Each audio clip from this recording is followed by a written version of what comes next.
নমস্কার বন্ধুরা, আমি টুসিস কিচেনে সবাইকে স্বাগত জানিয়ে শুরু করছি আজকে নতুন রেসিপি। আমরা তো ডিমের নানা ধরনের রেসিপি খাই, ডিমের ঝোল, ডিমের ঝাল। আজ আমি নতুন স্বাদের ডিমের একটু আলাদা ধরনের রেসিপি আপনাদের সাথে শেয়ার করব, ডিমের ডালনা। রেসিপি শুরু করার আগে যারা আমার চ্যানেলে নতুন আছেন তারা অবশ্যই আমার চ্যানেলটিকে সাবস্ক্রাইব করবেন, আর সাবস্ক্রাইব করার পরে নোটিফিকেশান বেল আইকনটা অবশ্যই অল ক্লিক করে রাখবেন, যাতে নতুন নতুন রেসিপির নোটিফিকেশান সবার আগে আপনার কাছে পৌঁছে যায়। এখানে আমি 5টা ডিম নিয়েছি। ডিমগুলোকে একটি চাকু দিয়ে হালকা কেটে কেটে নিয়েছি, এতে করে ডিমগুলি ভাজার সময় ফাটবে না, ডিমের মধ্যে লবণ মশলা ভালো মতন ঢুকবে। ডিমের মধ্যে প্রথমে সামান্য পরিমাণ লবণ আর হলুদ দিয়ে মাখিয়ে নেব।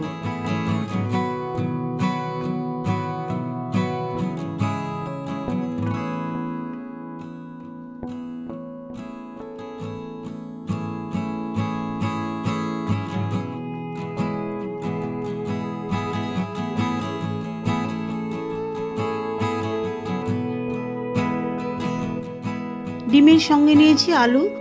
আলু কিন্তু আমি আগে থেকেই সেদ্ধ করে নিয়েছি, সেদ্ধ করে খোসা ছাড়িয়ে নিয়েছি। এবারে রান্না করব। গ্যাসে একটি প্যান কড়াই বসিয়ে দিচ্ছি, দিয়ে দিচ্ছি ছোট 1 কাপ মতন সর্ষের তেল। এখানে সর্ষের তেল 120 গ্রাম আছে। হাইতে তেল গরম করা হয়ে গেলে গ্যাসের আঁচটাকে লো করে দিচ্ছি। একটা একটা করে ডিম আস্তে আস্তে তেলের মধ্যে ছেড়ে দিচ্ছি। ডিমগুলিকে 2 মিনিটের মতন হালকা ভেজে তুলে নেব। ডিমগুলি কিন্তু বেশি কড়া ভাজবো না, বেশি কড়া ভাজলে ডিমগুলি শক্ত হয়ে যেতে পারে, ডিমের সাদা অংশের ওপরের ভাগটা চামড়ার মতো লাগতে পারে।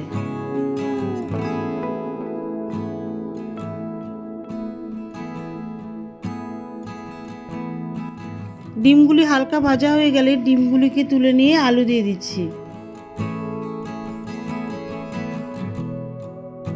আলুর মধ্যে সামান্য পরিমাণ হলুদ আর লবণ দিয়ে দিচ্ছি। আলুগুলোকেও হালকা লাল করে ভেজে তুলে নেব।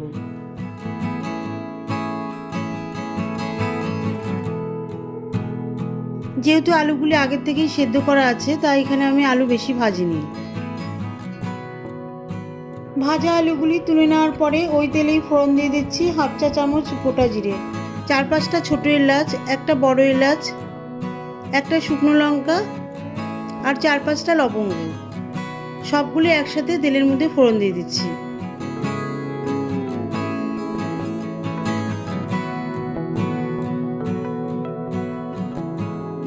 ফোড়নগুলো 1 মিনিট মতো নাড়িয়ে দিয়ে দিচ্ছি 2টো ছোট তেজপাতা।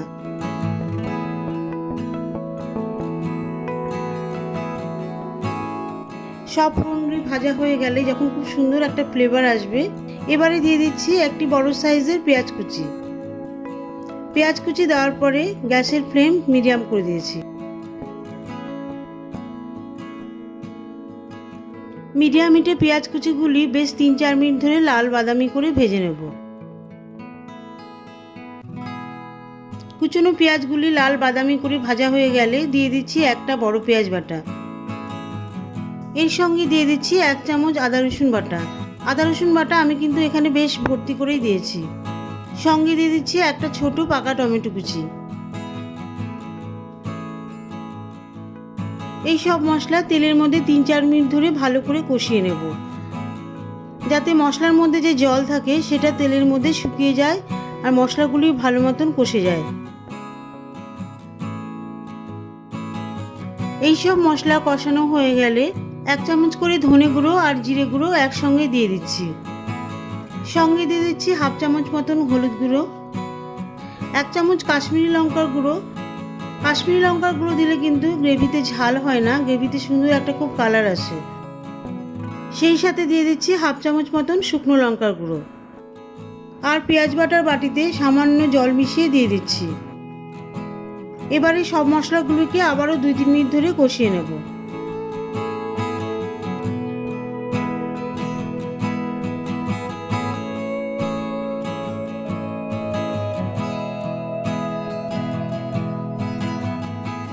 মশলাগুলি ভালো মতন কষানো হয়ে গেলে যখন মশলাগুলি থেকে তেল বেরিয়ে আসবে আর মশলার কালারও কিন্তু চেঞ্জ হয়ে আসবে, এই সময় দিয়ে দিচ্ছি 3 চামচ টক দই।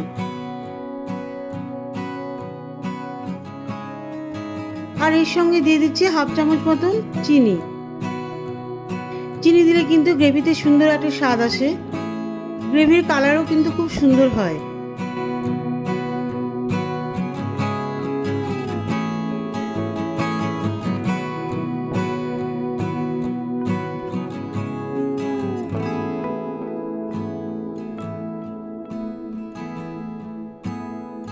দই মশলার মধ্যে ভালো করে মিশিয়ে দিয়ে ভাজা আলুগুলি দিয়ে দিচ্ছি।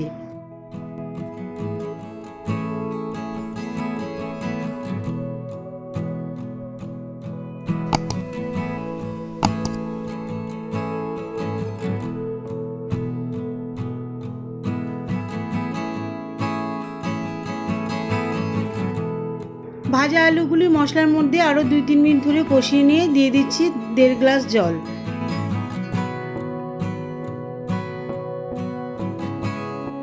সেই সঙ্গে দিয়ে দিচ্ছি হাফ চামচ মতন লবণ আর 4টে কাঁচা লঙ্কা চেরা।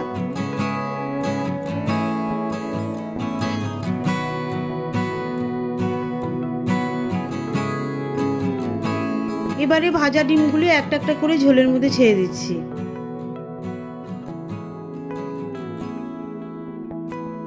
এই সবগুলি ভালো মতন ঝোলের মধ্যে মিশিয়ে দিয়ে ঢাকা দিয়ে দেব।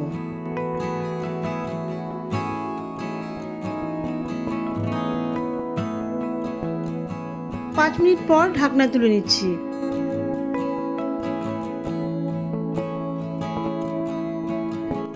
এবারে কিন্তু ঝোলের খুব সুন্দর একটা গ্রেভি তৈরি হয়েছে। গ্রেভির কালারও কিন্তু বেশ সুন্দর হয়েছে।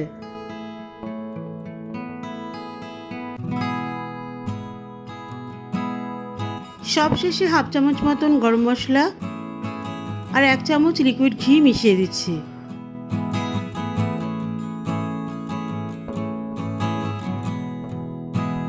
ঘি গরম মশলা ভালো করে মিশিয়ে দেওয়ার পরে গ্যাস অফ করে দিচ্ছি।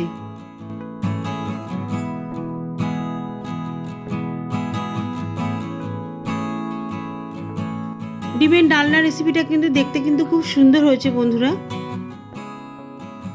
রুটি, পরোটা, ভাত সব কিছুর সাথে অসাধারণ লাগবে খেতে। অপূর্ব স্বাদের এই রেসিপিটা যদি ভালো লেগে থাকে তাহলে আমার চ্যানেলটিকে সাবস্ক্রাইব করে আমার পাশে থাকবেন। দেখা হবে পরবর্তী ভিডিওতে নতুন কোনো রেসিপি নিয়ে। ভালো থাকবেন, সুস্থ থাকবেন।